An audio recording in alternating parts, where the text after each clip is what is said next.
Sometimes our best mixes are still lacking something. They may sound too static or too mono.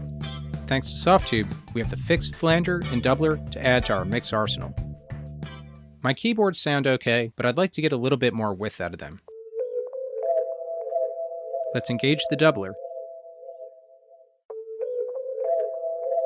Hit the stereo button. We're going to keep auto double on, so we have less parameters to adjust. Let's bring up the delay offset.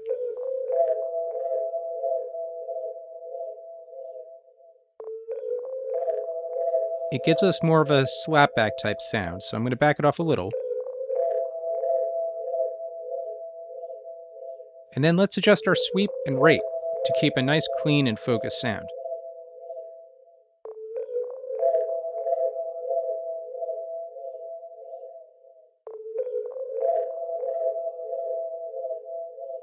Listen to our original keyboard sound, and then listen to it with the doubler.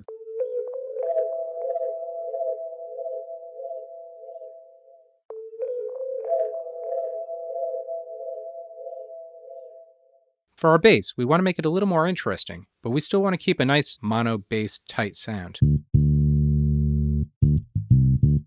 Let's engage the doubler, but let's keep it mono instead of stereo.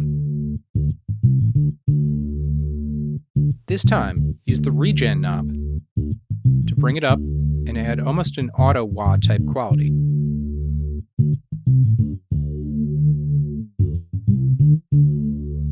The dual sweep will allow us to give a little bit more stereo width without it becoming too wide in the stereo image, like the stereo button does.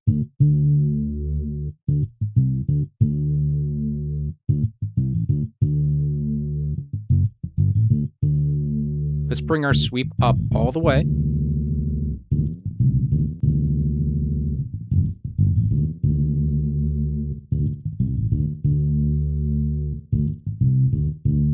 For sweep type, let's select sine.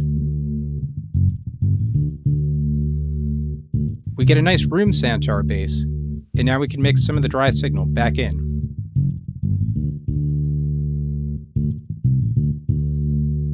Once again, listen before and after.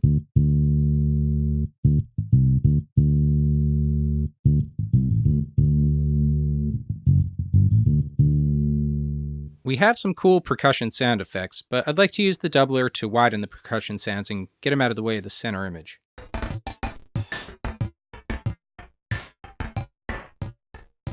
Alrighty, that's better. Let's adjust our sweep and find the right fit.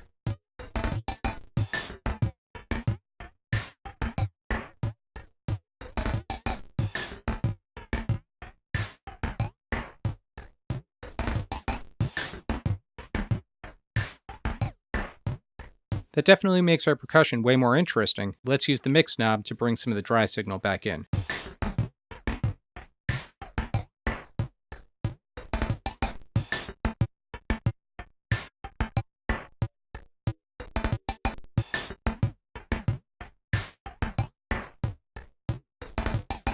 Even though flanging is originally a tape effect, many of us think of it as being a guitar effect pedal. The stereo button will widen the sound to help bring our guitar more to the sides so that the bass and the drums can stay centered.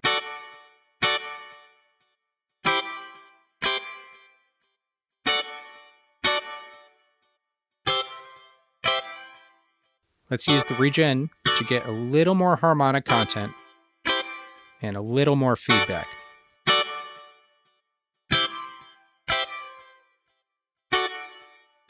Now let's use the delay offset and sweep.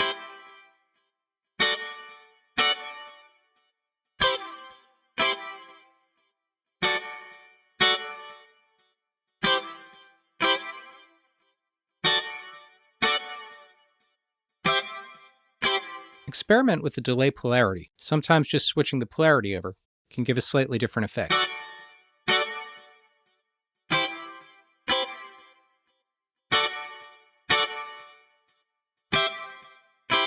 I like that one because it seems to create a little more of a room sound and a little bit more of a slapback. Listen to our original sound, followed by the flanger being engaged.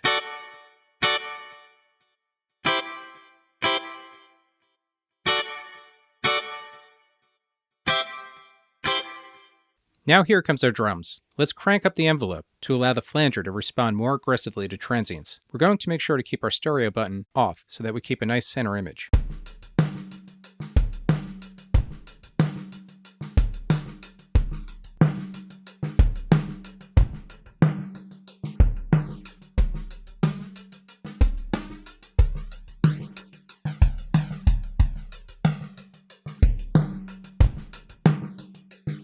Notice how by bringing the envelope up, we preserve a little bit more of the kick transient and it engages the flanger a little harder. On this drum kit, I'd like to use the tap feature to tap in the tempo I want.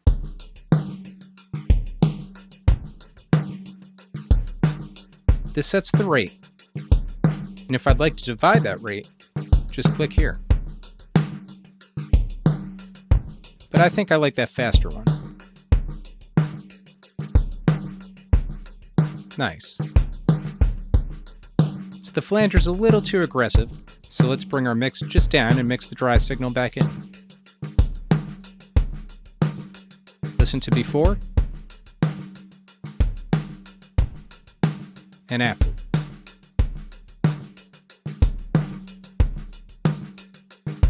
For those of you that are daring, click the VSO mode or variable speed oscillator. Bring your sweep up to manual and bring your mix up a little bit more to the delay. Now use the VSO so that you get hands-on control over the tape machine.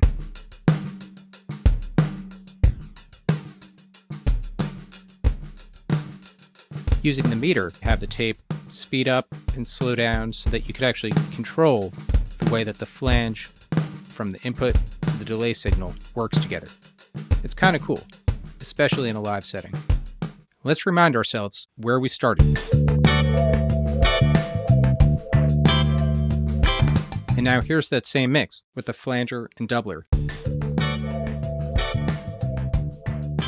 Add movement to your track with the sound of the flanger, everything from subtle effects to the sound of an airplane soaring overhead. And with the doubler, don't be afraid to dig in and cheat a little bit. Create some nice stereo image to emulate the sound of musicians who have spent hours in the studios carefully trying to double track and double parts so that they could thicken up their mix. The time for thin and boring mixes is over.